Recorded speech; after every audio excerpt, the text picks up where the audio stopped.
자, 편리한 도구입니다. 우리가 앞에서 일과 일률에 대해서 배웠어요. 그런데 이 일을 할 때 우리가 도구를 사용하면 조금 더 편리하게 사용할 수 있다.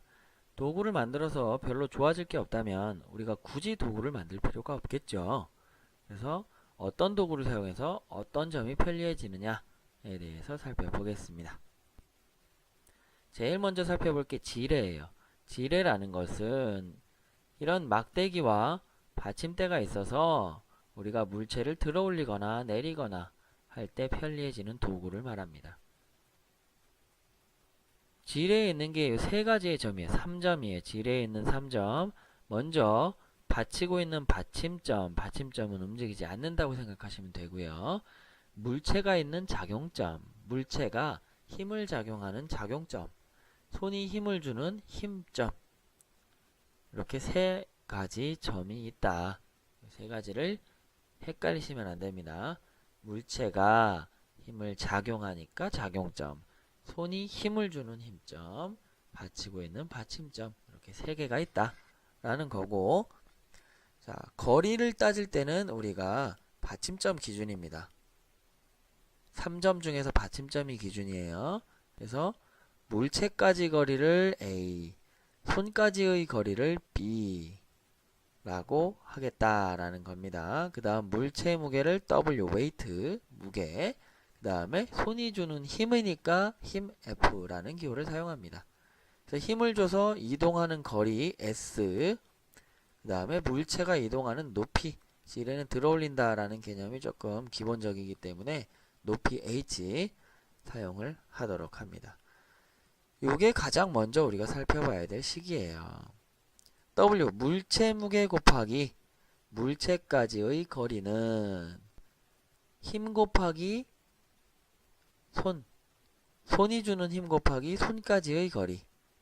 어디부터? 받침점으로부터.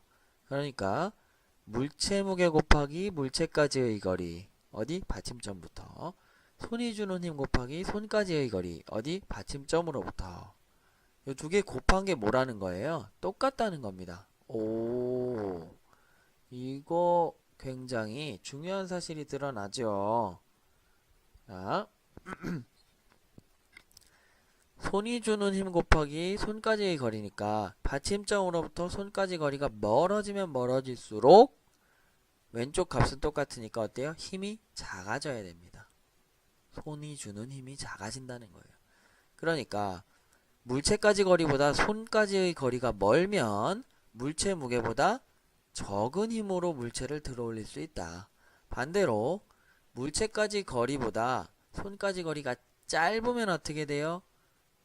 물체 무게보다 더 큰 힘으로 들어 올려야 된다라는 거예요. 무조건 힘이 작은 게 좋은 게 아니기 때문에 그때그때 다르게 사용한다는 겁니다. 이걸 정리하면 이런 식이 나타나게 돼요. 그 다음 거리가 멀수록 더 높은 곳으로 가게 되죠. 만약에 물체가 아래쪽에 있고 손을 작용하는 쪽이 위쪽으로 올라가는 방향이다. 그러면 거리가 멀수록 이 평형, 수평 지점으로부터 높이가 높아지지요. 그러니까 더 많이 이동해야 된다라는 거예요. 물체가 이동한 높이 대 손이 이동한 거리는 받침점으로부터 거리가 멀수록 크기 때문에 A 대 B다. 즉 물체 이동 거리 대 손이 이동한 거리는 물체까지의 거리 대 손까지의 거리다. 손까지 거리가 길어질수록 손이 이동하는 거리도 길어지니까 물체 손, 물체 손 이런 순서로 나와야 된다는 겁니다. 그죠? 요걸 정리하면 또 오른쪽 식처럼 나타나요. 자, 거리가 손까지 거리가 멀수록 힘은 작아지지만 이동 거리는 길어진다라는 거 기억을 해 두셔야 되겠고요. 그래서 우리가 왼쪽에 두 가지 경우에서 나온 힘과 이동 거리에서 나온 좌변식과 우변식을 각각 곱해줍니다. 이렇게 곱해주고 이렇게 곱해주면 FS는 위에 오른 우변에 있는 두 개의 곱과 같아야 되죠. 두 개가 같은 등식이었으니까. 그러면 왼쪽에 있는 식은 손이 주는 힘 곱하기 손이 이동한 거리니까 손이 주는 힘 곱하기 손이 이동한 거리다. 오, 손이 한 일이구나. 그 다음 오른쪽 식은 약분하고 나면 W 곱하기 H만 남아요. 이건 뭐예요? 물체 무게 곱하기 물체가 이동한 거리예요. 물체가 받는 힘 곱하기 물체가 이동한 거리다. 오호, 물체가 받는 일 혹은 물체가 하는 일이다. 그 말은 뭐냐? 이게 두 개가 같다는 건 손이 한 일과 물체가 한 일, 물체가 받은 일은 어떻다? 똑같다는 거예요. 분명 손이 힘을 작용하는 거리가 달라지면 힘의 크기가 달라져요. 또 이동 거리도 달라집니다. 그런데 손이 한 일과 물체가 한 일을 각각 계산해 보면 결국은 어떻다? 똑같다는 거예요. 요거 굉장히 중요한 사실입니다. 기억해 두세요. 이렇게 힘의 이득을 볼 수도 있고 손해를 볼 수도 있고 이런 것이 지뢰다라는 건데 지뢰의 종류는 3점의 위치 관계에 따라서 세 가지로 크게 나눠요. 1종이냐 2종이냐 이 숫자를 외워야 되는 것이 아니라 3점의 관계가 어떻게 되냐 이겁니다.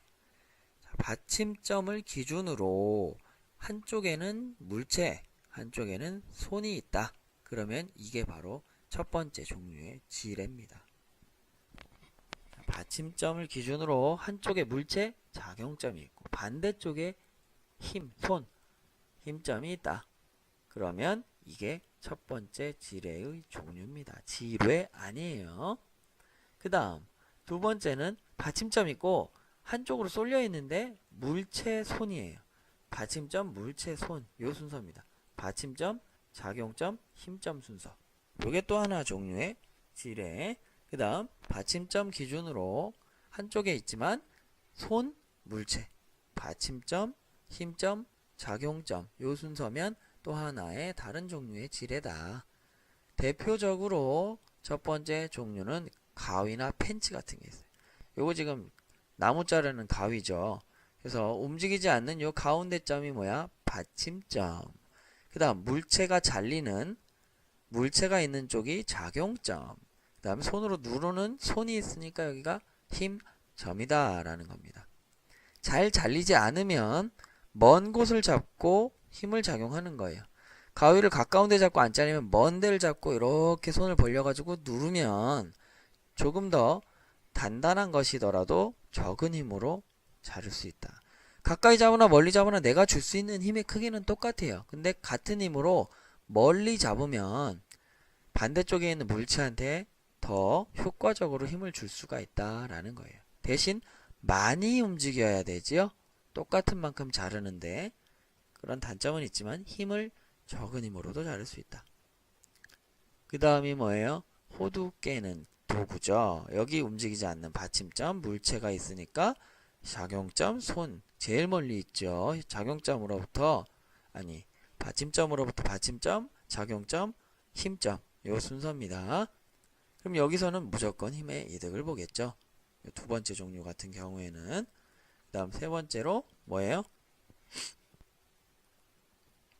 받침점, 손 여기 손으로 잡고 있는 움직이지 않는 받침점 검지나 중지로 움직이지요. 힘점입니다. 그 다음 물체가 있게 되는 작용점 이렇게 세 번째 종류의 지뢰로 나눌 수 있습니다.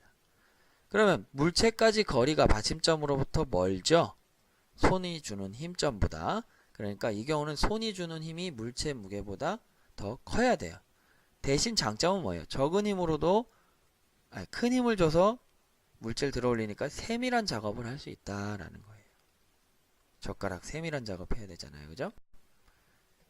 가위 역시 받침점, 힘점, 작용점 양쪽 반대편에 있죠. 그 다음 받침점, 물체, 작용점, 손, 힘점 받침점, 손, 힘점, 물체, 작용점 이렇게 세 가지 종류로 나눌 수 있다. 힘이 이득이냐 아니냐는 나중 문제고요. 받침점, 힘점, 작용점이 어떤 관계냐 순서가 요거에 따라서 세 가지로 나눕니다. 그래서 이런 경우 나누는 거고요. 일종 앞에서 봤고요.